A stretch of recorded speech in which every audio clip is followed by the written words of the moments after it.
どうもガイファクトリートロと桃です。シマジック P2000 ですね。とうとう来ました。これショールームとかでちょっと見たね人もいると思うんですが、これ見てくださいよ、この外見やばいでしょ。これ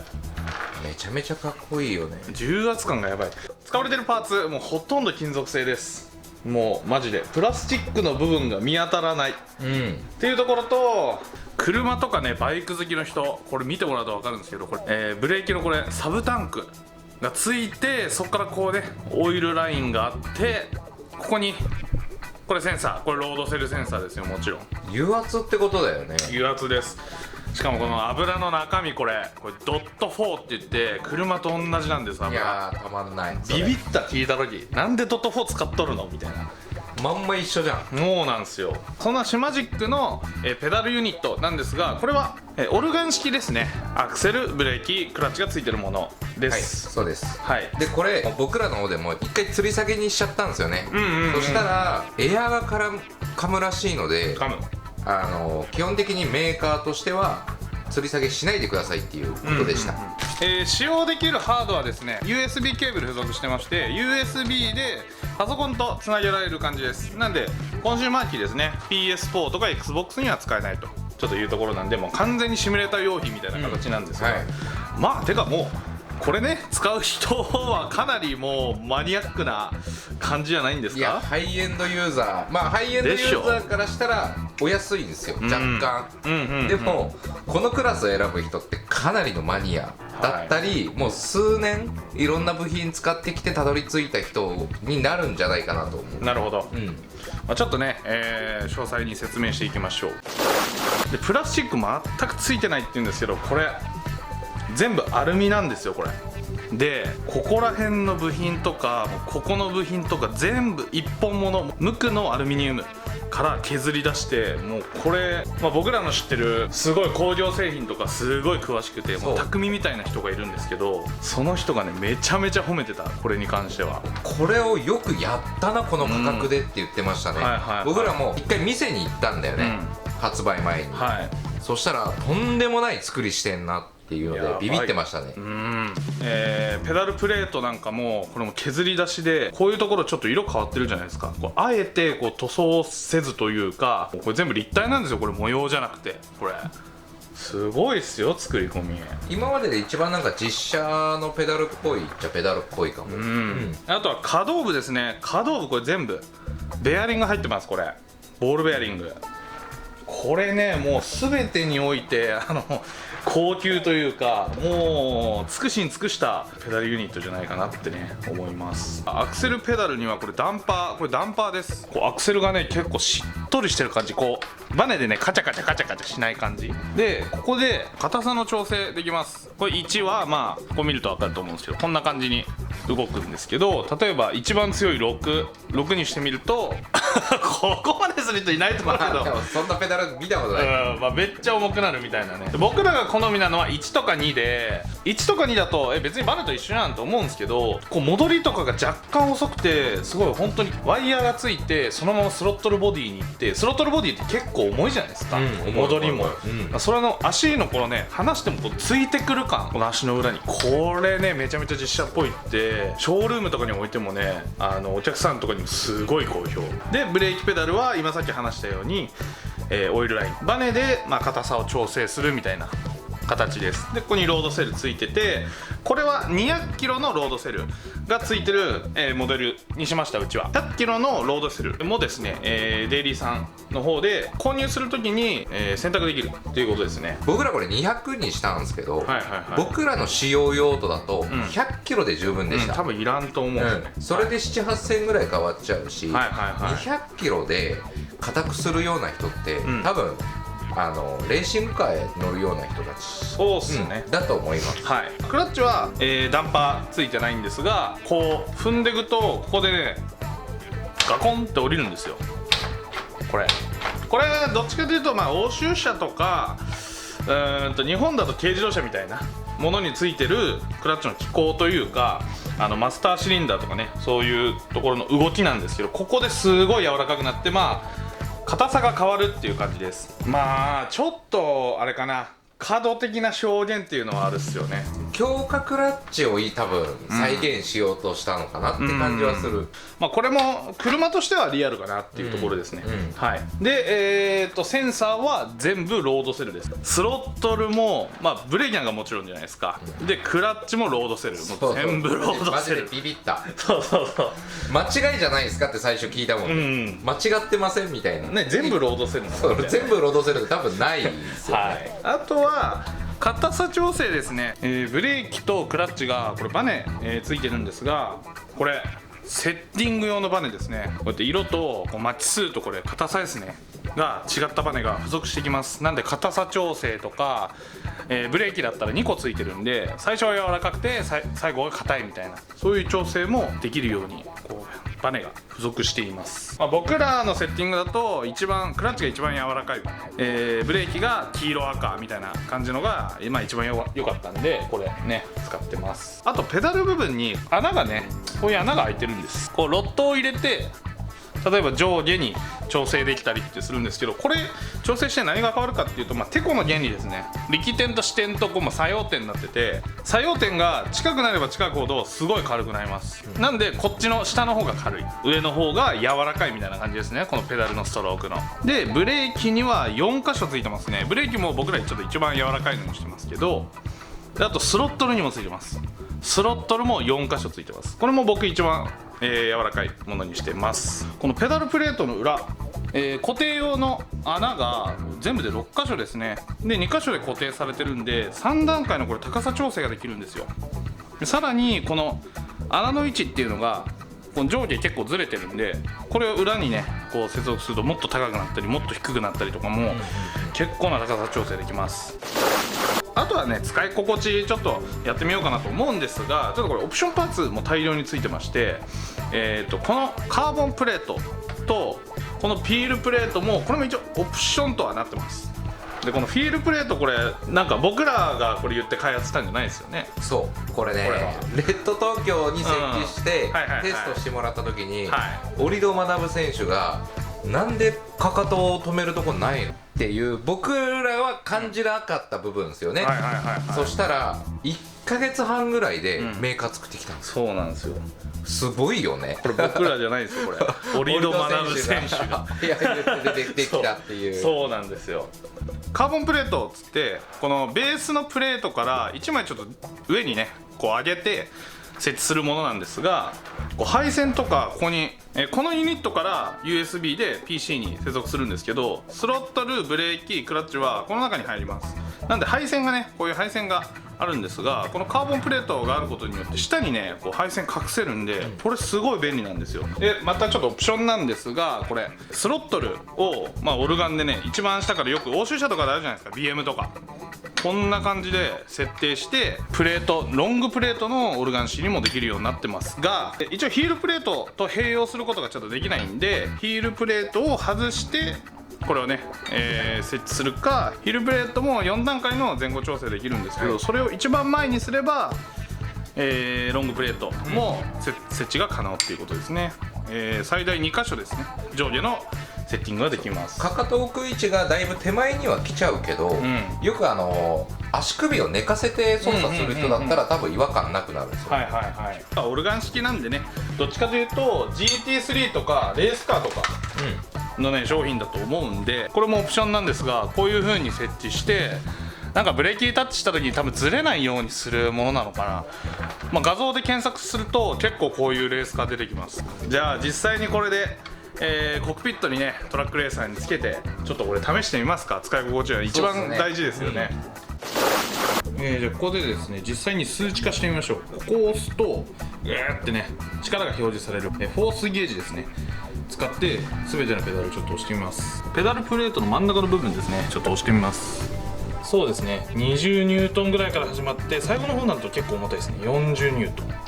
ブレーキはめっちゃ重たいですよ。効き始めから結構重たいですね。やっぱり奥の方まで踏むと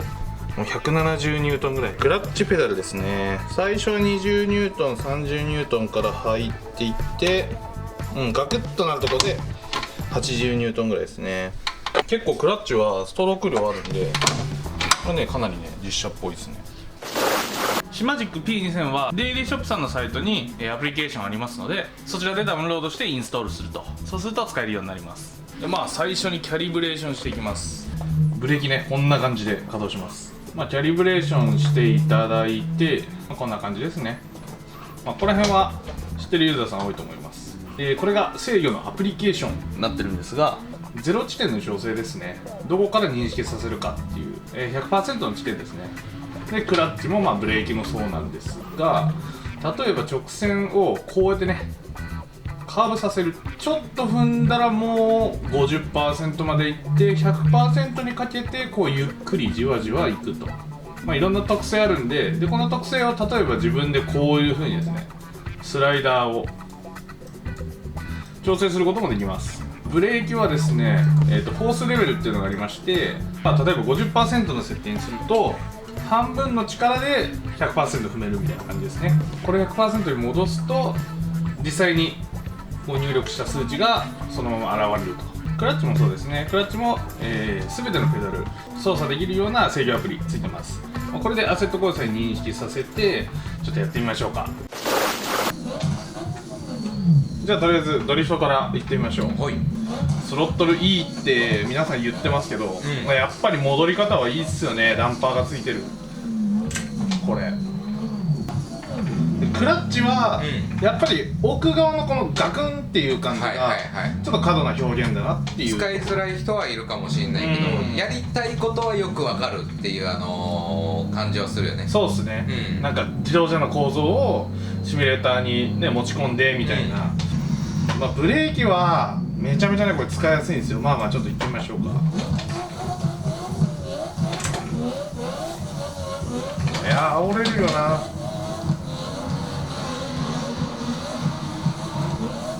やっぱスロットの煽りとかはやっぱついてくる感がもう実写っぽい、であとはスロットルとかそのペダル全ての長さが長いんですよ。だから靴でやる人向けというか、確かにそれはあるかも。シューズでやる人向けっすね。これ靴下だとちょっと届かなかったりとか、あと硬いんでね、もう全体的にペダルが。それも踏まえて、より実写っぽいもんね、靴でやった方が。そうなんですよ。ブレーキはそのオイルが入ってる、ブレーキになるんですけど、すごいその重たくてオイルの減衰がめちゃめちゃ硬いんでどうかなと思ったんですけど、やっぱその調整がしやすい、その細かい、僕的には好みですけどね。僕もねショールーム設置してあるトランスキューブなんかでよくライブするじゃないですか。あれがこのペダルになってるじゃないですか。めちゃめちゃねブレーキ、俺はアクセルよりブレーキの方が好き。操作しやすい。グリップで走ってても比較的柔らかめの設定で市販車寄りにしてるのに、コントロールしやすいんですよ、ニューロ走ってても。僕はねブレーキが一番評価したいところですね。じゃあちょっとねニューロ行ってみましょうか。じゃあブレーキの性能が試されるちょっとニュールブルクリンクというかグリップですよ。グリップの場合はなんていうんですかね、ドリフトみたいにクラッチ全然煽んないんで、なんか奥まで踏んでも違和感は全くない。奥まで踏む、グリップは確かに踏む。確かに違和感あんまないな。じゃあブレーキ E もそうだけど、これヒールトゥーの場所、これめっちゃいいかもしれんな。しやすいでしょ。しやすいでしょ。これめっちゃしやすいっすね。なんだこれ。そうなんでわかんない。オルガンでこんなにしやすいのはちょっと初めて。そうっすね。違和感ないんだよね。ペダルもまあちっちゃいんだけどな、ペダルプレート。なんで違和感ないんだろう。でこの車ですね、これ ABS ついてないんですよ、この車。だからほら危ないがっつりロックしちゃうんでね、そのロックしないところを見つけやすいっすね。そうそう。